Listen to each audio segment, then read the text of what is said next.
Hiya, I'm Kate and I'm a PhD student at the University of Leicester. So I'm going to be presenting some research we've been doing within the lower zone of the northern limb of the Bushveld Complex. So this work is part of the Northern Limb 4D Consortium. And then NL4D is a research group which has several work packages which aim to help build understanding of stratigraphy, magmatic emplacement and the metal deportment of the Northern Limb, to support and inform exploration, mining and processing. So this work fits in with the mineralisation and metallurgy side of the NL4D project.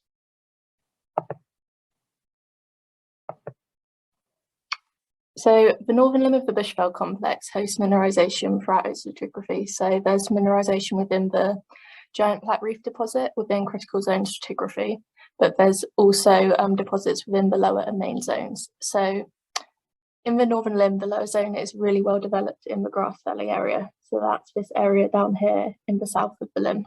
And here it forms one of the thickest intersections of lower zone in the whole Bushveld. And the stratigraphy's split up into the Volspirit subzone, the Drummondale subzone and the Moordrift subzone. And within the Drummondale subzone, there's two Chromitite horizons with PGE associated or low-grade PGE, and then in the Volspirit subzone, there's sulfide mineralisation with PGE. But northwards of Grass Valley, the extensiveness of the lower zone is less well constrained, and you get these satellite intrusions. So this one, like we've got at Wheat Loop, and this one, like we've got up here at Zwartfontein. And within these lower zone intrusions northwards of this, we do get mineralisation. So there's some nickel sulfide mineralisation at Wheat Loop. There's some recorded at Tavspirit, and then also at Zwartfontein, so that's highlighted here. There's two Chromitite horizons, and these are associated with PGE and in places base metal sulfides. So the lower zone at Zwartfontein is what we've been working on, and just to highlight Zwartfontein's this area here, it's just north of Sandsloot, and it outcrops as this satellite intrusion. And then you can see on the map its proximity with the Marmani dolomite and how it sits in relation to that. So the low zone in this area is comprised of pyroxenites, and they're dominantly orthopyroxene dominant, and feldspathic pyroxenites and harscobites as well. And then what is also being recognised in this area is two chromatites, and these can be traced for kind of a significant distance around and away from the Zwartfontein area. So this upper chromatite, what does this look like? So it grades from the top, it's lightly disseminated chromite found along orthopyroxene, clinopyroxene grain boundaries, and then as we move into the chromite seam, the chromites become more massive and they're often annealed, and they form like interconnected networks like this that cross-cut the cumulosilicate grain boundaries. So the lower chromatite, which is beneath that upper one, it's a lot more heterogeneous than the upper chromatite. And on the right here, these are mineral thin section maps showing kind of the textural relationships between the chromite and the silicates. So this lower chromatite, the upper boundary is a lot more defined than the upper chromatite. So in the center of the seam, we get these large oikocrysts of orthopyroxene surrounded by areas of massive chromite. And then towards the edge of the seam, we get more cumulus fine-grained orthopyroxene. And we also occasionally get harscorbite zones where olevine's a lot more dominant, although the olevine's often really heavily serpentinized. So these graphs are showing the chromite chemistry of the upper and lower chromatite, and the Volspirit Grass Valley chromatites are also shown for reference. So those are the chromatites down in the south of the limb, where the lower zone's a lot more continuous. So in terms of the chromite chemistry, we can see the upper and lower chromatite, they tend to plot in two clusters. So the upper chromatite, it has higher chromium oxide, kind of around 53% max, whereas the lower the lower chromitite has 53% max, whereas the upper chromitite has lower chromium oxide, around 50%. And the lower chromitite therefore sits with higher chrome and magnesium numbers. And they all have pretty low titanium, which is quite typical of lower zone chromites. And another point is the chrome-iron ratio of chromites for the lower chromitite is around 2, which is pretty primitive in terms of Bushveld values. So in terms of mineralisation associated with these two chromatites, the upper chromitite is associated with a small peak of PGs and not any sulfides. You can see that here. And then the lower chromitite is associated with chrome, and then we've also got PGs, but we've got sulfides as well. And sometimes there's a base metal sulfide horizon beneath that upper chromitite, which is this horizon here, and that doesn't have any chromitite associated with it or any chrome grade. So in terms of the sulfides in the upper chromitite, very sulfide poor, kind of less than 0.1%. And where we do find them, it's usually pyrite and millerite, and they're usually disseminated within secondary minerals such as pentonite. The lower chromitite, that's a lot more sulfide rich, usually a couple of percent sulfide, and they are high tenor sulfides, so they're really pentlandite rich. And usually there's two main groupings for the textures of the sulfides. We get the sulfides, which you find in the chromite poor areas, and they're generally kind of interstitial to silicates and coarse grained, and often where we get chromite in contact with the sulfides, it forms anhedral corroded margins. Then we get the areas in the massive chromite, and here the sulfides are generally a lot smaller and generally trapped between chromite grains, and we tend to find pentlandite, pyrite and pyrrhotite will be together, and chalcopyrite will be separate in these interstitial settings.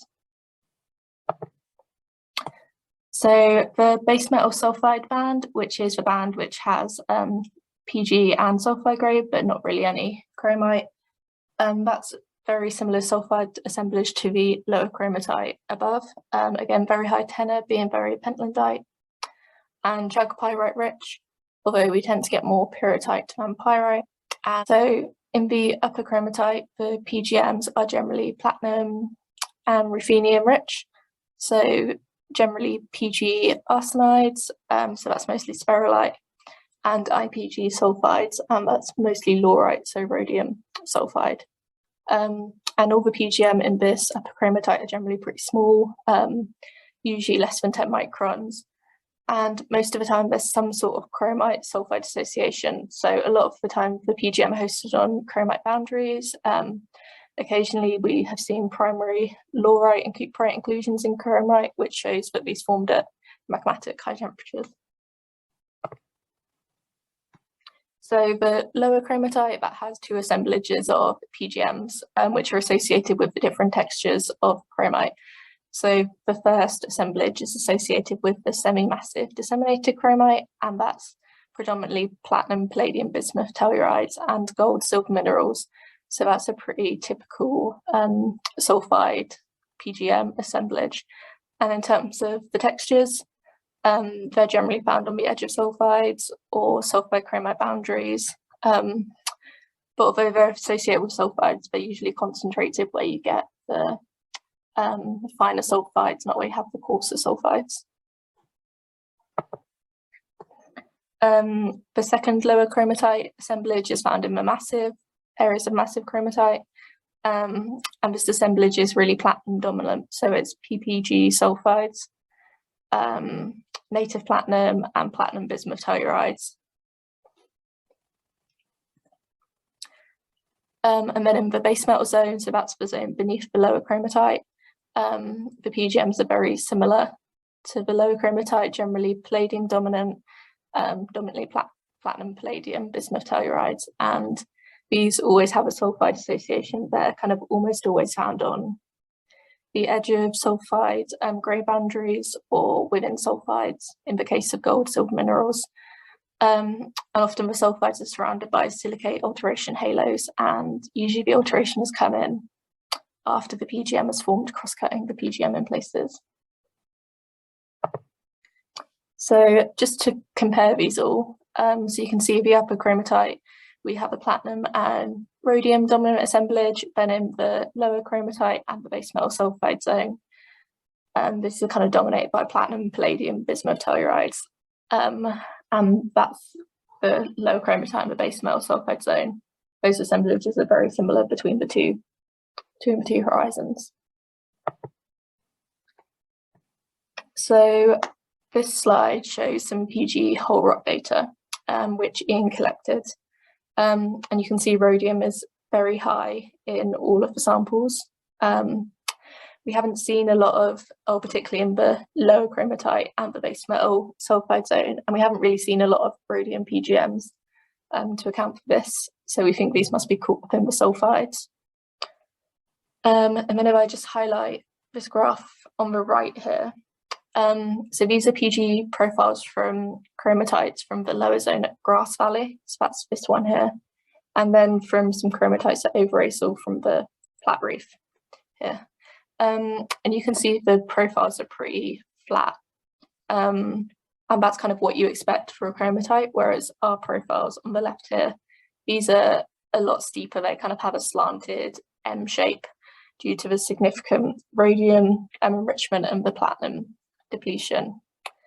And kind of this profile is a lot more typical of a sulfide associated PG group. So we can see the Volspirit sulfide zone up at bottom right here, and you can see that profile is a lot more similar to our ones on the left.